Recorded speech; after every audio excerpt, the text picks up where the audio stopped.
5 pays d'Afrique du Nord et du Proche-Orient se sont penchés en octobre dernier sur la question de la condition des femmes. Un événement organisé par le réseau des femmes parlementaires de l'APF en partenariat avec l'OIF. Maroc, Liban, Syrie et Algérie se sont donné rendez-vous à Tunis. Pour la soixantaine de parlementaires tunisiennes présentes, c'est assurément un symbole fort. Pour la Tunisie, c'est très important que ça se passe cette année précisément, puisque la Tunisie fête 50 ans de statut personnel, 50 ans d'indépendance, et donc cette corrélation entre indépendance et émancipation de la femme, pour nous, est très significative, c'est très important. La Tunisie moderne, la Tunisie indépendante, c'est la Tunisie où la femme trouve sa place, où la femme participe, où la femme de tous ses droits. Thème majeur de ce séminaire, la CEDEF, la Convention sur l'élimination de toutes les formes de discrimination à l'égard des femmes. Des experts internationaux étaient invités afin d'informer sur cette convention et favoriser une meilleure mise en application. Par rapport aux parlementaires, moi j'estime en fait que ils ne sont pas suffisamment informés en fait de leur place au sein du processus de suivi au plan national. C'est dans ce souci que nous avons associé les hommes parlementaires au niveau de la Tunisie afin qu'ils puissent œuvrer aux côtés des femmes parlementaires dans la mise en œuvre de l'application de la Convention sur l'élimination de toutes les formes de discrimination à l'égard des femmes. Grande première en effet, la présence des hommes a permis d'enrichir le débat et de sensibiliser encore davantage les hommes au rôle important que peuvent jouer les femmes. Nous considérons que les femmes ont un rôle très important à jouer, que ce soit sur le plan politique, que ce soit sur le plan économique, que ce soit sur le plan social. Nous avons dépassé que les femmes s'occupent du social seulement. Elles sont motivées, ce sont des militantes et j'espère que le but pour lequel ce séminaire a été organisé, les buts pour lesquels ces séminaires ont été organisés, parce qu'il y en a eu plusieurs à travers le monde, aboutissent et changent dans certains pays, beaucoup plus que dans d'autres, la situation de la femme, qui est la moitié de la population, qui représente la moitié de la force active d'une nation. Autre invité marquant, l'Algérie, qui ne possède pourtant pas de section à l'APF. Le pays entend ne pas rester à la traîne de ses voisins et les femmes ont pris en charge le combat pour l'égalité des sexes. Les femmes parlementaires sont très dynamiques. Leur impact est très important, non seulement au niveau de leur pays, mais également au niveau international, et que nous devons continuer à travailler dans ce sens-là. Pourtant, les pays présents connaissent encore des disparités.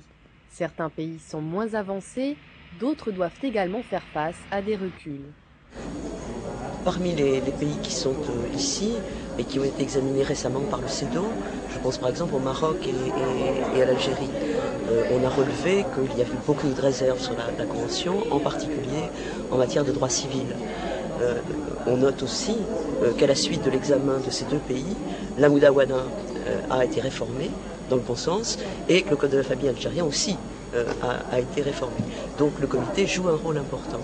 Ce sont des avancées qui demeurent fragiles, dépendamment des changements de gouvernement, dépendamment de différents facteurs religieux.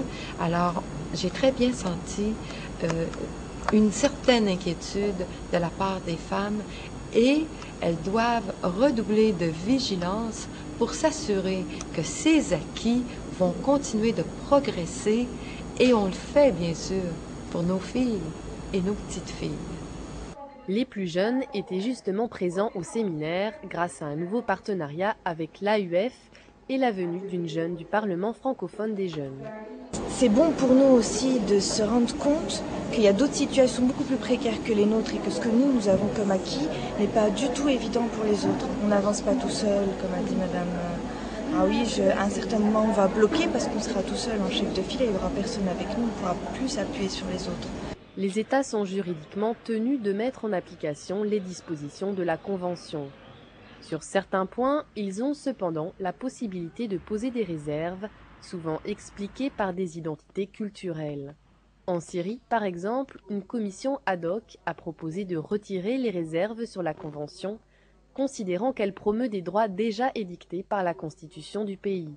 Mais un bémol subsiste. Encore, il y a toutes petites choses pour l'adoption des enfants parce que c'est interdit par la jurisprudence musulmane. On a discuté un peu ce problème, on a resté ce réserve seulement pour l'adoption des enfants. Et on est à un cheveu de faire tomber la réserve. Donc il n'y a pas lieu de s'inquiéter, on ne veut pas heurter. Notre démarche, notre approche a été toujours une approche évolutive et progressive et une approche par étapes. Donc ce sera fait certainement dans les meilleurs délais quand le moment sera venu. Je crois qu'on doit garder le droit de réserve. C'est-à-dire des pays qui ont des réserves pour cette convention, on doit respecter leur droit à ces réserves. Pourquoi? Parce que chaque pays a ses spécificités culturelles, religieuses. Et ce respect, surtout dans les choses qui sont des particularités, ce respect peut garantir l'application et la ratification de la Convention par d'autres pays. Entrée en vigueur en 1981, la Convention des Nations Unies a été depuis adoptée par plus de 180 pays. Mais elle n'est pas toujours fermement appliquée. Elle a donc suscité la proclamation en 1999 d'un protocole facultatif. On ne peut pas prendre de sanctions. On émet des recommandations sévères, mais notre mandat s'arrête là. Et c'est là que le protocole facultatif devient un outil essentiel, parce que le protocole facultatif permet à une femme qui se sent lésée dont les droits ont été lésés par l'État, peut soumettre une communication individuelle faisant état de cette violation de ses droits, et le protocole facultatif permet au comité d'émettre des sanctions contre un État. Même les réserves, je l'ai précisé, c'est un compromis, c'est une étape temporaire, le temps que l'État qui a ratifié la Convention revoit ses lois et ses programmes. Les réserves ne sont pas émises d'une façon permanente. D'ailleurs, sa levée est prévue dans la Convention. 4e séminaire du genre organisé par l'APF, celui de Tunis a réaffirmé le rôle important et nécessaire que doivent jouer les parlementaires dans le suivi de la mise en application de la CDF, même si, dans certains pays, il est difficile de s'impliquer. Je ne dirais pas qu'ils sont contournés, mais ils ne sont pas réellement consultés. Et donc, n'étant pas consultés à l'étape d'élaboration du rapport, quand le rapport revient, que les observations finales sont peu ou prou diffusées, vous comprenez qu'ils ne soient pas véritablement informés. Début 2007, c'est au tour des parlementaires haïtiennes de bénéficier d'un séminaire, car pour l'APF, il s'agit de promouvoir un respect toujours plus grand des droits de la personne. En tout cas, c'était très enrichissant et les expériences de chacune nous ont appris beaucoup de choses. On espère appliquer ce qu'on n'a pas encore pu appliquer chez nous.